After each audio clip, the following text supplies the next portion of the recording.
is never positive. Everything, according to the media, even the alternative media, is getting worse and worse. And then you have such blanket statements as the hottest time on record.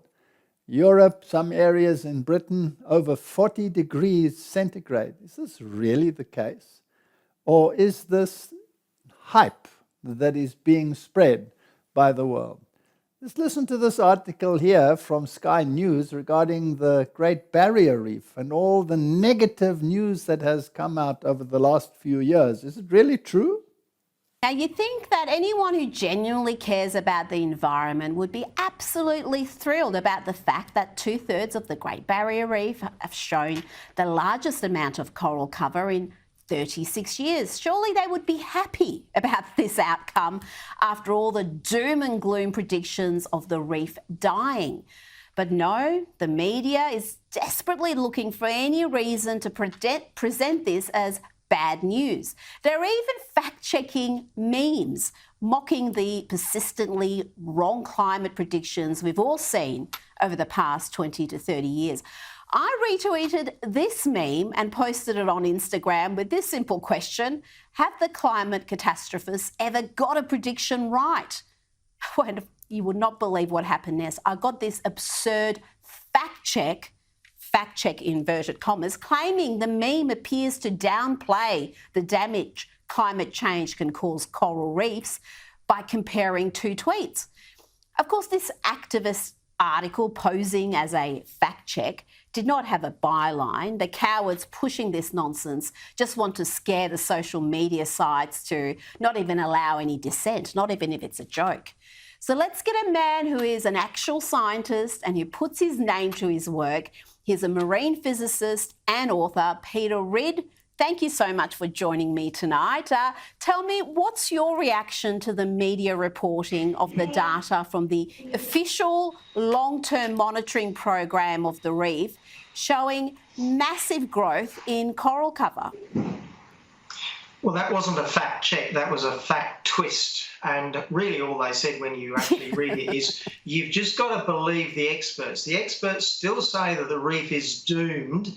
And the reason that they sort of managed to get to was because now we've got too much this supposedly fast-growing corals that takes 5 to 10 years to grow. And they sort of ignore the fact that they've been telling us we've had 4 massive bleaching events in the last 6 years.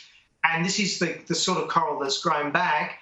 And that now, because we've got too much of this coral, we're now even more susceptible to the climate change like we've had in the last 5 or 6 years. So there's a sort of circular argument here that just doesn't work.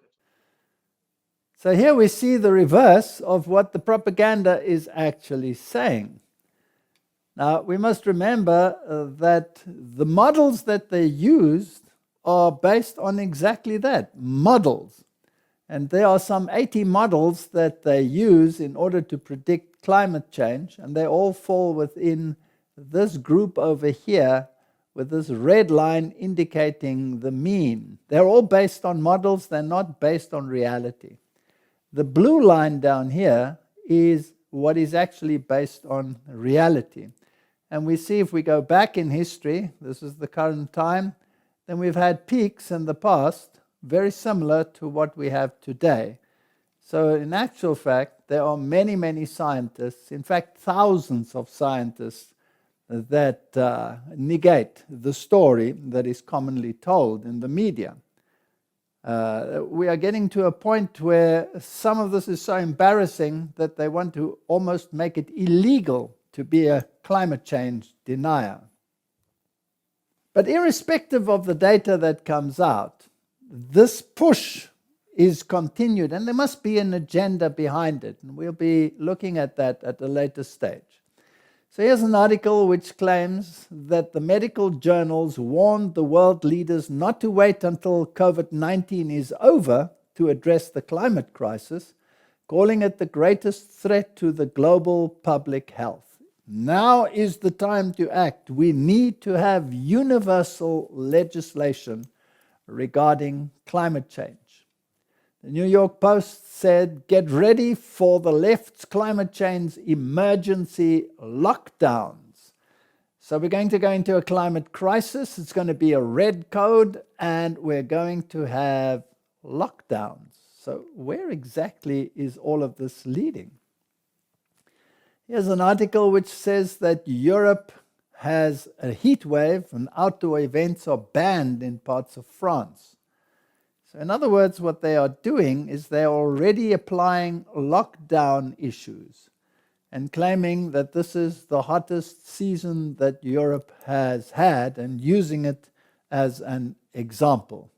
It's interesting if you go back in history and you look at old newspaper reports, then you will see that England and Europe have had heat waves even higher than the ones that we have today. So definitely this is not climate change, but something that occurs on a regular basis. Also this desertification, this dry period, the worst on record according to many sources. If you go back even to the 1700s, there are records of much greater drought periods than we have today. So this issue of climate change has been there all along. But we have to move the world in a particular direction. And we have to get a great reset, and everybody has to be on board. So it's interesting that the World Economic Forum and the political powers of the world must join in a partnership to ensure that everybody is on board. So let's listen to this alliance between the United Nations and the World Economic Forum. This afternoon, the Secretary General and Klaus Schwab, the founder of the World Economic Forum, will witness the signing of a memorandum of understanding on a strategic partnership between the UN and the World Economic Forum, which outlines areas of cooperation to deepen engagement between the two institutions and to jointly accelerate the implementation of the 2030 Agenda. Now, there's one thing that we must remember. When the economic world and industry forms an alliance with governments of the world, then that is fascism. Because the definition of fascism is government and industry in partnership for community. That is the basis of fascism. And it is the preferred form of government of the Jesuit order. So the world is moving in a very interesting direction. And I have to say, when I mention now names like Mrs. Merkel, even Vladimir Putin and so on, they all have been young global leaders of the World Economic Forum. Mm-hmm. But what we are very proud of now, the young generation, like Prime Minister Trudeau, President of Argentina and so on, that we penetrate the cabinets. So yesterday I was at a reception for Prime Minister Trudeau, and I know that half of this cabinet, or even more half of this cabinet, are for our actually young global leaders of the World Economic Forum. And that's true in Argentina too. Wow. Yeah. Sorry. That's true in Argentina as well. It's true in Argentina, and it's true in France now. Mm-hmm. I'm here with the president, who is a young global leader, but... So when you look at what he is saying, then he's basically saying that the world political leaders are in the bag. And he's mentioning those that are on the left of the spectrum. What about those that are leaning towards the right of the spectrum, like Donald Trump, for example? Is there going to be any difference if the one or the other one succeeds in winning elections? Let's have a look. Mr. President, what is your message to the senators at your trial this week? Mr. President, your trial now getting underway. Why is it better to be here in Davos than in Washington, D.C.? Well, we're here meeting with world leaders, the biggest, most important people in the world, and we're bringing back tremendous business in the United States, and they're all here to see. I'll be making a speech, and then we'll be leaving shortly. But I think it's very important. The other's just a hoax. It's the witch hunt that's been going on for years, and frankly, it's disgraceful. But we look forward to being here. Klaus has done a fantastic job.